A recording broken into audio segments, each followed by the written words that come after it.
আসসালামু আলাইকুম, শুভেচ্ছা, স্বাগত। প্রিয় দর্শক, এখানে একটা সংবাদ হলো, আপনারা তো জানেনই যে এই কয়েকদিন আগে ইসরায়েল ইরান যুদ্ধ হইল, যাক এখন ওইটা বন্ধ হয়েছে। কিন্তু ইসরায়েলিরা গাজা অঞ্চলে প্রচুর হামলা করতেছে এবং প্রত্যেক দিনেই লোকজন নিহত হইতাছে। ওইটাও একটা ব্যাপার। কিন্তু ইরান ইসরায়েল যুদ্ধ বন্ধ হওয়ার পরও, এই যুদ্ধের সময় এবং যুদ্ধ বন্ধ হওয়ার পরও প্রচুর ইসরায়েলি নাগরিক দেশ ছাড়তেছে। এই ব্যাপার নিয়ে ওনাদের যে গভর্নমেন্ট আছে, ওনাদের সরকার, ওনারা প্রচুর পদক্ষেপ নিতেছে যেন যে কোনোভাবেই হোক লোকজন যেন দেশ ছাড়তে না পারে। কিন্তু তারপরও যেভাবে পারতেছে ওনারা দেশ ছাড়তেছে। তাহলে কি ওনারা এই ধরনের কোনো চিন্তা ভাবনা করতেছে কিনা ইসরায়েলের নাগরিকরা, যে এক সময় হয়তো এখন আমরা আছি যে অবস্থা, আমাদের যে পরবর্তী প্রজন্ম, ওনারা হয়তো এই দেশে থাকতে পারবো কিনা? কেন এটা তো ওনারা ইসরায়েলদের একটা দখল করা দেশ, এরকম একটা ভাবনাও হয়তো ভাবতে পারে। তো ওই সমস্ত বিভিন্ন ব্যাপার নিয়ে প্রথম আলো পত্রিকায় এই সংবাদটা আসছে। ইসরায়েলিরা কেন দল বেঁধে দেশ ছেড়ে পালাচ্ছেন? 20 মাস ধরে গাজায় টানা বোমা ফেলা হচ্ছে, পুরো গাজা অবরোধ করে গণহত্যা চালানো হচ্ছে, এখন ত্রাণের লাইনে দাঁড়ানো মানুষকেও গুলি করে মারা হচ্ছে। তারপরও ফিলিস্তিনিরা দাঁতে দাঁত চেপে গাজা আঁকড়ে আছেন। হ্যাঁ, এইটা ঠিকই। অন্যদিকে ইরানের পাল্টা আঘাতে ইসরায়েলের চরম আতঙ্ক ছড়িয়ে পড়েছে। এ ঘটনার পর ইসরায়েলি ইহুদিদের আরেক দফা দেশ ত্যাগ শুরু হয়েছে। ইসরায়েলি নাগরিক, দ্বৈত নাগরিক ও পর্যটকরা ইসরায়েল ছেড়ে পালাতে মরিয়া হয়ে উঠেছেন। অনেক ইসরায়েলি রেস্কিউ ফ্লাইট বা পালানোর জাহাজ ধরে দেশ ছাড়তে চাইছেন, কিন্তু সরকার তাদের চলে যেতে দিচ্ছে না, বাধা দিচ্ছে। এর আগেও দেখা গেছে বহু ইসরায়েলি ইহুদি অন্য অন্য দেশে চলে যেতে চেয়েছেন। 2022 সালের ডিসেম্বরে ইসরায়েলি পত্রিকা মারিব এ বলা হয়, চলো দেশ ছাড়ি একসঙ্গে নামের একটি নতুন গ্রুপ তৈরি হয়েছে, যারা ইসরায়েলি ইহুদিদের যুক্তরাষ্ট্রে পাঠাতে চায়। তারা প্রথম ধাপে 10,000 ইহুদিকে পাঠাতে চেয়েছিল। এই গ্রুপের নেতাদের মধ্যে রয়েছেন নেতানিয়াহু বিরোধী কর্মী ইয়ানিভ গোরেলিক ও ইসরায়েলি মার্কিন ব্যবসায়ী মুর্দিখাই কাহানা বলেন, অনেকেই রোমানিয়া বা গ্রিসে যেতে চাইছেন, কিন্তু আমি বলি যুক্তরাষ্ট্রে যাওয়া সহজ।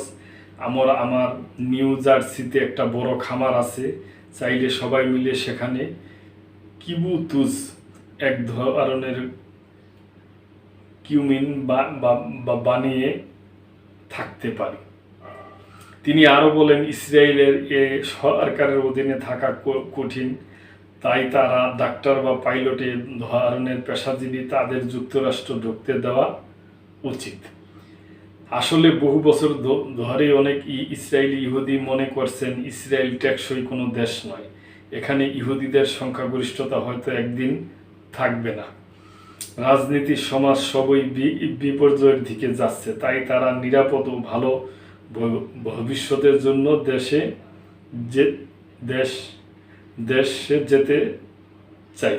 ছেড়ে যেতে চাইছেন। সাম্প্রতিক যুদ্ধের সময় যারা বিদেশে আটকা পড়েছিলেন তারা যদিও ফিরে এসেছেন, তবে ইসরায়েলি ইহুদিদের এ দেশ ত্যাগ এখনও অব্যাহত আছে। আসলে এটা বিগত কয়েক বছরের সেই বিস্তৃত প্রবণতার অংশ, যেখানে অনেকেই দেশ ছেড়ে চলে যেতে চাইছে। ইসরায়েলি সরকারের হিসাবে দেখা যায় 2003 সালের শেষ নাগাদ 7.5 লাখ ইসরায়েলি স্থায়ীভাবে দেশের বাইরে বসবাস করছিলেন। তাদের বেশিরভাগই বাস করছিলেন যুক্তরাষ্ট্র ও কানাডায়।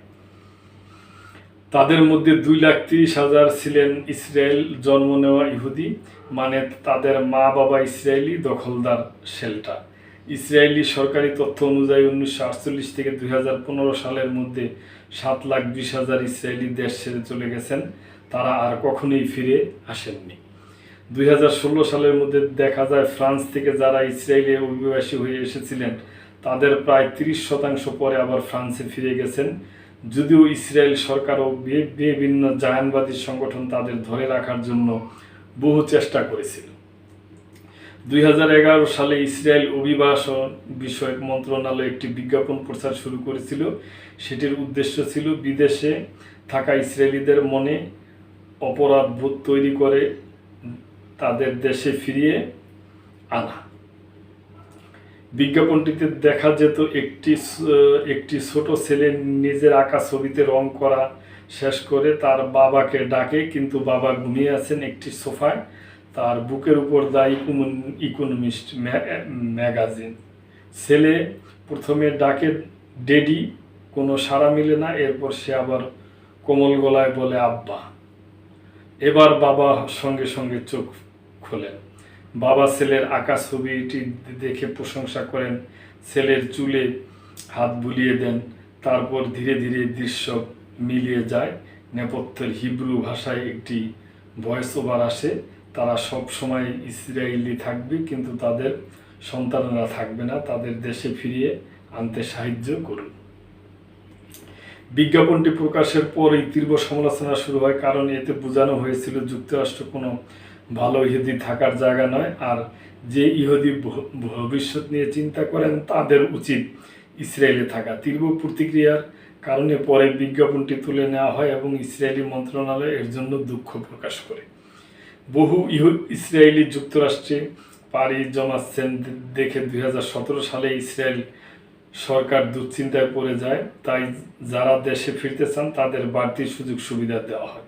এমনকি ওই বছর বিজ্ঞান মন্ত্রী ওফির আকুনি সিলিকন ভ্যালিতে থাকা ইসরায়েলিদের দেশে ফিরিয়ে আনার জন্য পিএইচডি স্কলারশিপের অফার দেন, কিন্তু তিনি সফল হননি।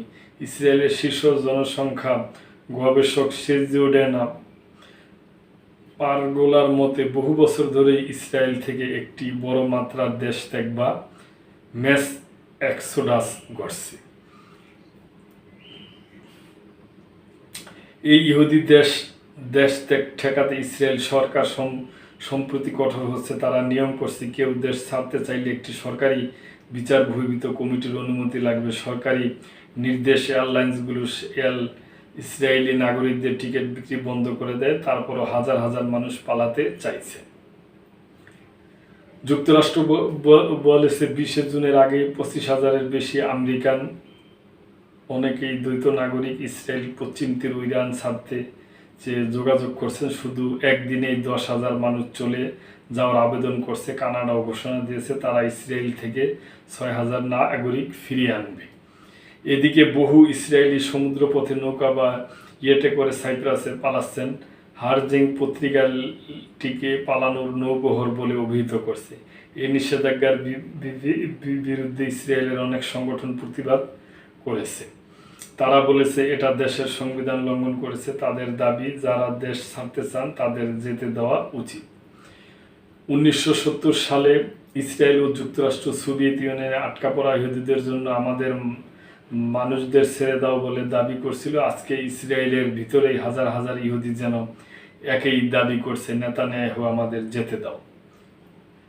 অ্যাকচুয়ালি দর্শক, আমার ব্যক্তিগত অবজারভেশন হইল এই যে ইসরায়েলের যে শাসন ভার আছে, যারা প্রধানমন্ত্রী, যারা সরকার, তাদের উচিত অন্য দেশের সাথে ঝগড়াঝাটি, যুদ্ধ বিগ্রহ না করা।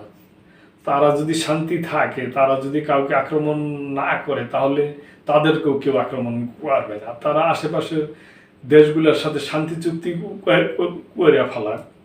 তারা ফিলিস্তিনির সাথে একটা দ্বিরাষ্ট্রীয় বিষয় নিয়ে একটা সমাধান করুক, তাহলে মানে দেখা যাবে যে ইসরায়েলের যত ধরনের সংখ্যা আছে সমস্ত কিছু কাটিয়ে যাবে।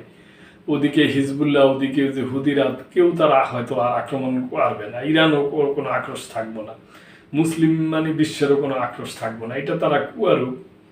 এটা করলে তো আমার মনে হয় ভালো হয়। এখন এটা ওনাদের ব্যাপার। আমরা চাই, প্রিয় দর্শক, পৃথিবী ব্যাপী শান্তি নেমে আসুক, কেউ যেন কাউকে না মারে, যার যার দেশে সবাই শান্তিতে বসবাস করুক, এটাই আমাদের কামনা। তো দর্শক, আপনাদের কিছু বলার থাকলে আপনারা অবশ্যই কমেন্ট করবেন, লাইক, শেয়ার, সাবস্ক্রাইব করে চ্যানেলটির পাশেই থাকবেন। আল্লাহ হাফেজ।